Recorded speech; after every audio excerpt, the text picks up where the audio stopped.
ఇవాళ మీరందరూ ఏమనుకుంటున్నారు, కొంతమంది ఏమనుకుంటున్నారంటే మీకు పదవి వచ్చింది అనుకుంటున్నారు, ప్రజలు మీకు పదవి ఇచ్చారనుకుంటున్నారు. నా దృష్టిలో మనకి ఇచ్చింది పదవి కాదు, బాధ్యత. మనకి ఇచ్చింది ఈ టర్మ్లో మనకి ఇచ్చింది పదవి కాదు, ఒక బాధ్యత ఇచ్చారు. మన భుజస్కంధాలపై బాధ్యత పెట్టారు, ఒక నమ్మకంతో ఇచ్చారు. చంద్రబాబు నాయుడు గారు, పవన్ కళ్యాణ్ గారు, బీజేపీ కలిసిపోయి ముందుకు వచ్చారు. ఈ రాష్ట్రానికి న్యాయం జరుగుతుంది, చంద్రబాబు గారు సమర్థవంతంగా పరిపాలన చేసే శక్తి ఉంది అని ఒక నమ్మకం. 22 మంది మహిళా ఎమ్మెల్యేలు వచ్చారు ఈ సభలో. నిజంగా చంద్రబాబు నాయుడు గారిని, పవన్ కళ్యాణ్ గారిని అభినందించాలా. ఇంతమంది మహిళలకి అవకాశం, మహిళల కోసం ఎన్నో ఉపన్యాసాలు ఇస్తుంటాం రాజకీయంగా, కానీ వాళ్ళకి ఆ స్థానం కల్పించడంలో ప్రముఖ పాత్ర వహించిన చంద్రబాబు నాయుడు గారికి, పవన్ కళ్యాణ్ గారికి, బీజేపీ వాళ్ళకి ధన్యవాదాలు చెప్పాల్సిన అవసరం ఉంది. అంటే మహిళలు అలాగే 33% పోస్ట్ గ్రాడ్యుయేట్స్ ఈ సభలో ఉన్నారు. ఇది చాలా మంచి పరిణామం. 39 మంది గ్రాడ్యుయేట్స్ ఉన్నారు ఈ సభలో. అలాగే 57% లెస్ దెన్ 55 ఇయర్స్ ఏజ్ ఉన్నవాళ్ళు ఉన్నారు.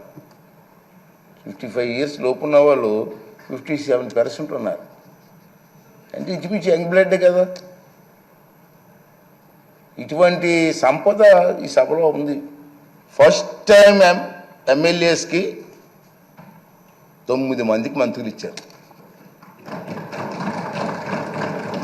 సాధారణంగా మంత్రి అంటే ఏం చేస్తారంటే అనుభవం చూస్తారు, ఎన్ని చూస్తారు కదా సాధారణంగా. కానీ ఫస్ట్ టైం ఎమ్మెల్యేస్కి 9 మందికి మంత్రులు ఇచ్చారంటే ఇది చిన్న విషయం కాదు.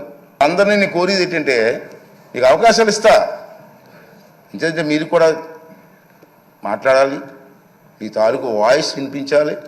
మీ అందరు నేను కోరేది ఏంటంటే ఈ హౌస్లో మాట్లాడడం అంటే హౌస్ కోసం కాదు, నా కోసం కాదు, మీకోసం కాదు, ఈ రాష్ట్రం కోసం, రాష్ట్ర ప్రజల భవిష్యత్తు కోసం మాట్లాడాలి. అంచేత ఫస్ట్ టైం ఎమ్మెల్యేస్ కూడా మగమాటం లేకుండా మీకు అవకాశాలు ఇస్తా. అవసరమైతే హౌస్ని 2-3 రోజులు పొడిగిస్తాం సభానాయకులు మాట్లాడి, తప్పేం లేదు. చర్చ జరగాల. మీ నియోజకవర్గంలో మీరు కావాల్సినటువంటి కార్యక్రమం ప్రజలు అందరూ కోరుకుంటారు. కార్యక్రమం అడుగుతారు మనల్ని.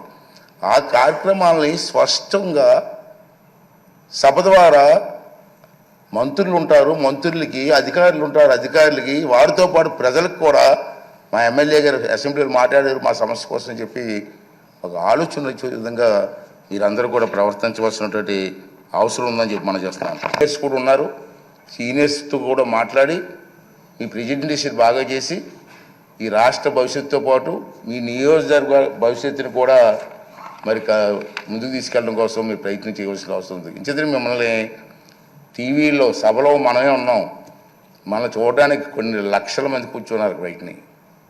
ప్రతిరోజు మనల్ని అబ్జర్వ్ చేస్తున్నారు. వాళ్ళ ఆశలను అడయాస చేయడానికి వీల్లేదు. మనం ఈ 5 రోజులు మనకి పండగ కాదు, బాధ్యత. 5 సంవత్సరాలు మనందరం కష్టపడి ముందుకు వెళ్ళవలసిన అవసరం ఉందని చెప్పి మనం చేస్తున్నాం. చాలా ఉన్నాయి. బడ్జెట్లో డిమాండ్స్ ఉంటాయి మనకి. ఇది బడ్జెట్ పెడతారు కదా, బడ్జెట్లో డిమాండ్స్ ఉంటాయి. మీకు ఇంట్రెస్ట్ అయిన డిమాండ్స్ మీద మాట్లాడండి, ట్రైనింగ్ అవ్వండి. కావాలంటే మా ఈ సభాపతి కార్యాలయంలో కొంతమంది ఉంటారు, ఆఫీసులు ఉంటారు, వాళ్ళ దగ్గర నేర్చుకుందాం, ట్రైనింగ్ ఇద్దాం. అన్నీ చేసి మనకు కార్యక్రమం విజయవంతం చేయవలసినటువంటి అవసరం ఉందని చెప్పి నేనైతే భావిస్తున్నాను. అలాగే మీ అందరినీ కోరేది ఏంటంటే చంద్రబాబు నాయుడు గారు, మన పవన్ కళ్యాణ్ గారు, బీజేపీ నాయకులు ఉమ్మడిగా మనం వెళ్తున్నాం.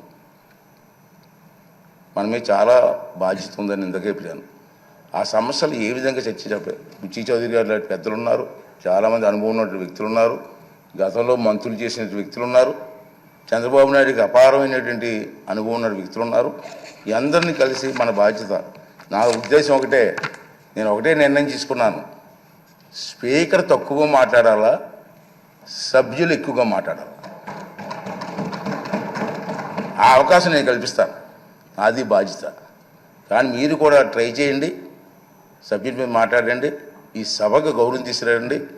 ఈ 16వ శాసనసభకు ఒక మంచి గుర్తింపు వచ్చేలాగా, గౌరవం వచ్చేలాగా మీ అందరూ కూడా సహకారం అందించాలని చెప్పి ఈ సందర్భం మనం చేస్తూ, అలాగే ముందే చెప్పాను తక్కువ మాట్లాడితే మంచిదని స్పీకరు. అయితే ఈ మా 4 మాటలు మీకు చెప్పి రేపు సభలో మీరు అందరూ కూడా సహకరించండి. అందరికీ ఇద్దాం, ఒకేసారి టైం లేదు, ఇవాళ టైం లేదు కాబట్టి ఇవ్వలేకపోయాను. కానీ తప్పనిసరిగా అందరికీ సమయం ఇచ్చి మీ తాలూకు మాటలను రికార్డు కూడా అవుతుంది కాబట్టి అందరూ కూడా ముందుకు వచ్చి మన రాష్ట్రాన్ని కాపాడడం కోసం, రాష్ట్రాన్ని అభివృద్ధి చేయడం కోసం మన అందరం కూడా కష్టపడి పనిచేద్దామని చెప్పి మనవి చేస్తూ, మరి మొన్న ఎన్నికల్లో ప్రజలందరూ కూడా మనకి ఉన్నతమైన బాధ్యత చెప్పారు కాబట్టి ఈ సభాముఖంగా మీ ద్వారా మనందరం కలిసి మనకు ఓట్లు వేసి గెలిపించి ఈ అవకాశం కల్పించినటువంటి ప్రజలందరికీ కూడా మరొక్కసారి నా ధన్యవాదాలు, నమస్కారాలు తెలియజేస్తూ